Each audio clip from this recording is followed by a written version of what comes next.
কসবা ল কলেজের সামনে বিক্ষোভ, কংগ্রেসের ছাত্র সংগঠনের বিক্ষোভ। ল কলেজের সামনে কংগ্রেসের ছাত্র পরিষদের বিক্ষোভ।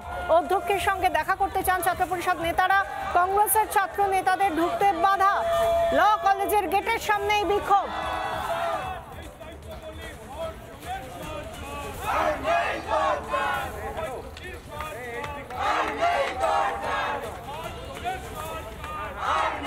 যে ছবি আমরা দেখতে পাচ্ছি কসবা ল কলেজের একেবারে সামনে, সেখানে অধ্যক্ষের সঙ্গে দেখা করতে চেয়েছিল কংগ্রেসের ছাত্র পরিষদের যারা বিক্ষোভকারী, তারা যারা এসেছেন, তারা ঢুকতে তাদেরকে দেওয়া হয়নি বলে অভিযোগ করছেন এবং তাদেরকে কলেজের ভিতরে ঢুকতে প্রবেশ করতে দেওয়া হয়নি। সেই জন্য তারা রাস্তাতেই অর্থাৎ ল কলেজের বাইরেই বসে পড়ে বিক্ষোভ দেখাচ্ছেন এবং তারা প্রশাসনের বিরুদ্ধে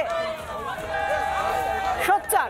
এই পাশাপাশি আমরা দেখতে পাচ্ছি একদিকে কসবার ছবি, অন্যদিকে হুগলির চুঁচুড়ার দিকে নজর রাখবো। সেখানে বিজেপির বিক্ষোভ, কসবা কাণ্ডের প্রতিবাদ, চুঁচুড়ায় বিক্ষোভ বিজেপি, চুঁচুড়া রবীন্দ্রনগর জিটি রোড অবরোধ, পোস্টার নিয়ে অবরোধ বিজেপি কর্মীদের।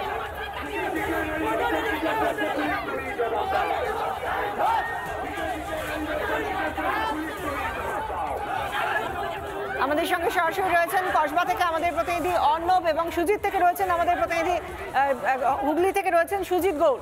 আমরা প্রথমেই কথা বলবো অর্ণবের সঙ্গে। এই মুহূর্তে কসবার কি ছবি অর্ণব?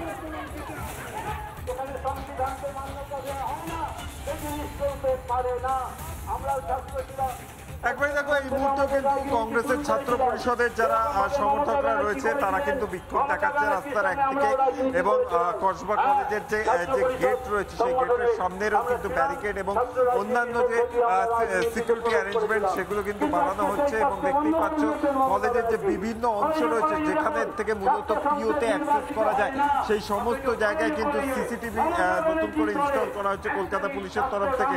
এবং গতকালও আমরা যেটা দেখেছিলাম যে এই ঘটনার পর দফায় দফায় উত্তপ্ত হয়ে উঠেছিল গোটা এই কসবার যে কলেজ চত্বর এবং থানা চত্বর। তাই সেই জায়গা থেকে দাঁড়িয়ে কিন্তু আজকে সকাল থেকেই দেখা যাচ্ছে যে কলকাতা পুলিশের অ্যাসিস্ট্যান্ট কমিশনার পদমর্যাদার যারা অফিসিয়ালসরা রয়েছে তারা প্রায় 3 থেকে 4 জন অফিসার তাদের যে ফোর্স রয়েছে সেই ফোর্স নিয়ে ডিপ্লয় রয়েছেন। এবং অন্যদিকে র্যাপের যে বাহিনী সেই বাহিনীকেও কিন্তু ডিপ্লয় করা হয়েছে, অর্থাৎ কোনোরকমভাবে যাতে কোনোভাবে ডিস্টার্ব না হয় তার জন্য কিন্তু একবারে বাইরের থেকে কিন্তু কড়া প্রোটেকশন রাখা হয়েছে। এবং প্রায় প্রতিটা কোনাকেই কিন্তু কলকাতা পুলিশের তরফ থেকে সিসিটিভি দিয়ে মুড়ে ফেলা হয়েছে, যাতে কোনো রকমভাবে যে ঘটনাস্থল বা অপস্থল সেটাকে যাতে কেউ ট্যাম্পার না করতে পারে, সেখানে কোনো রকম যাতে এভিডেন্স নষ্ট না হয় তার জন্য। নানা ধরনের কন্টেন্ট দেখার জন্য লাইক করুন, শেয়ার করুন আমাদের ফেসবুক পেজ, সাবস্ক্রাইব করুন আমাদের ইউটিউব চ্যানেল। পাশাপাশি অন্যান্য ব্রেকিং নিউজের জন্য অবশ্যই চোখ রাখুন রিপাবলিক বাংলায়।